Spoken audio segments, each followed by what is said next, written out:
Hello दोस्तों, कैसे हैं आप सब। आज की हमारी कहानी है बहू का खानदान। तुम तो रहने ही दो। तुम्हारे खानदान में तुमने ये सब नहीं देखा होगा। तुम्हारे खानदान वालों को तो पता भी नहीं कि बेटियों को कैसे विदा करते हैं। ये सुनते ही अदिति की आंखें गीली हो गई। आज उसकी ननद वापस अपने ससुराल जाने वाली थी तो उसकी सास आशा जी अपनी बेटी को विदा की विदाई में कपड़े और मिठाइयाँ बाकी उपहार रख रही थी। इसी बीच अदिति रसोई का काम पूरा करके आई और अपनी सास की मदद कराने लगी और उन्होंने उसे तानों से छलनी कर दिया।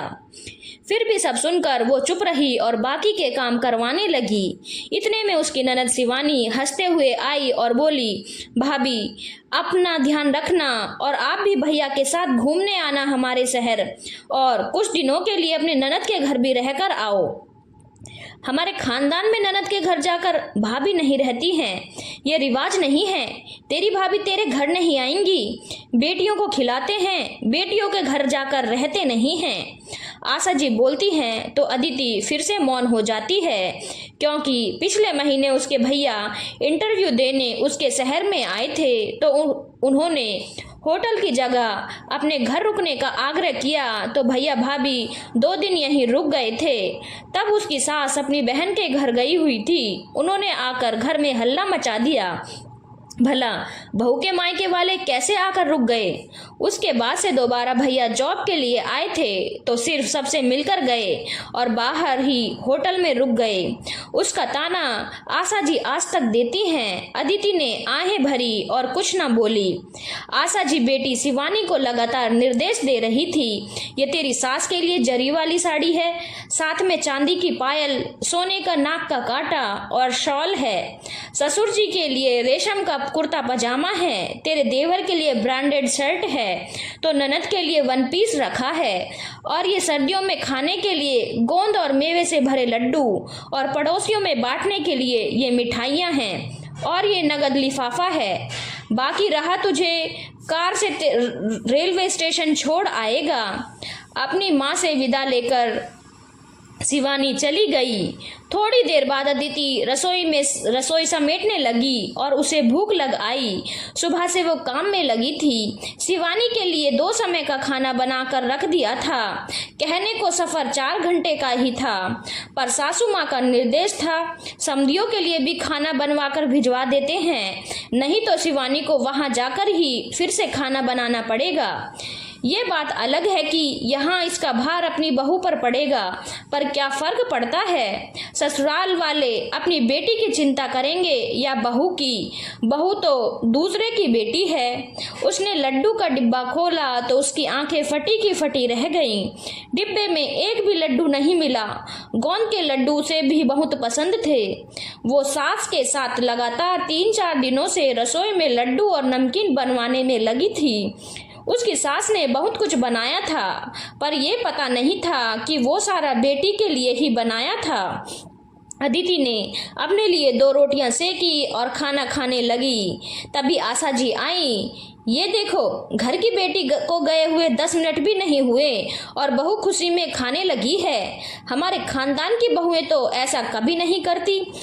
मैं भी जब से इस घर में आई हूँ, मेरे गले से तब तक निवाला नहीं उतरता था जब तक ननद बाई अपने घर पर पहुंचकर खाना नहीं खा लेती थी। अब अदिति का धैर्य जवाब दे गया, मम्मी जी माफ कीजिए, मैं सुबह से भूखी हूँ और आपकी ही बेटी की सेवा में लगी हुई हूँ। दीदी को मैंने अच्छे से खिलाकर भेजा है। अब ट्रेन 2 घंटे से देरी से जाए तो क्या मैं रात तक भूखी रहूंगी। हमारे मायके के खानदान में बहू को इंसान समझा जाता है, एक बेजान मशीन नहीं जो सुबह से रात तक लगातार काम करती रहे और उसका ध्यान भी न रखा जाए। वैसे आपकी बेटी गई है, ये नियम तो फिर आपको लेना चाहिए, पर आपने तो खाना खा लिया। ये सुनते ही आशा जी की बोलती बंद हो गई। मम्मी जी, मुझे आपके खानदान का अभी तक इतना पता नहीं है, क्योंकि मुझे शादी हुए सिर्फ 6 महीने ही हुए हैं, पर हमारे मायके के खानदान में बहू को भूखा नहीं रखते हैं और ना ही जली कटी बातें सुनाकर उसका दिल जलाते हैं। हमारे खानदान में मेरी माँ पहले बहू के लिए सर्दियों के लड्डू बनाती है और बाद में बेटी के लिए भिजवाती है। हमारे खानदान में बेटी का घर होते हुए उनके भैया भाभी इस तरह से होटल में नहीं रुकते हैं। जब बेटी 20 दिन मायके में जाकर रह सकती है तो उसके भैया भाभी 2 दिन भी बहन के घर क्यों नहीं रुक सकते। हमारे मायके के खानदान में बेटी को विदा में हिसाब से दिया जाता है और देने से पहले बेटे की भी जेब देखी जाती है। कहीं उससे उनके घर के बजट पर तो अनावश्यक बोझ नहीं लादा जा रहा। हमारे खानदान में लेने देने की जगह रिश्तों में प्यार और अपनापन हो, इस बात पर ज़्यादा ध्यान दिया जाता है। बहू को भी प्यार और अपनेपन से रखा जाता है। हमारे खानदान में बहू चहकती हैं, ताने सुनकर सिसकती नहीं हैं। अपनी बहू की बात सुनकर आशा जी भौचक्की रह जाती हैं और उन्हें आत्मग्लानि भी महसूस होने लगी। अदिति कुछ गलत तो नहीं कह रही है, आखिर उन्होंने अदिति को हमेशा ताने ही दिए हैं। शिवानी के लिए वो बहुत कुछ करती हैं, पर इस कारण से वो अपनी बहू की हमेशा उपेक्षा करती हैं। बेटी का घर भरने के चक्कर में अब उन्होंने बेटे का घर खाली कर दिया। इस बात का उन्हें अफसोस हो रहा था। आज अदिति ने उन्हें आईना दिखा दिया जिसमें वो खुद से नजर नहीं मिला पा रही थी। वो खुद को संयत करते हुए अदिति से बोली, अदिति आज तुमने मेरी आंखें खोल दी हैं, आगे से ऐसा कभी नहीं होगा। और वो अपने कमरे में चली गई। अदिति उन्हें जाते हुए एकटक देखती रही। धन्यवाद दोस्तों, अगर आपको कहानी अच्छी लगी हो तो चैनल को लाइक, शेयर और सब्सक्राइब करना ना भूलें।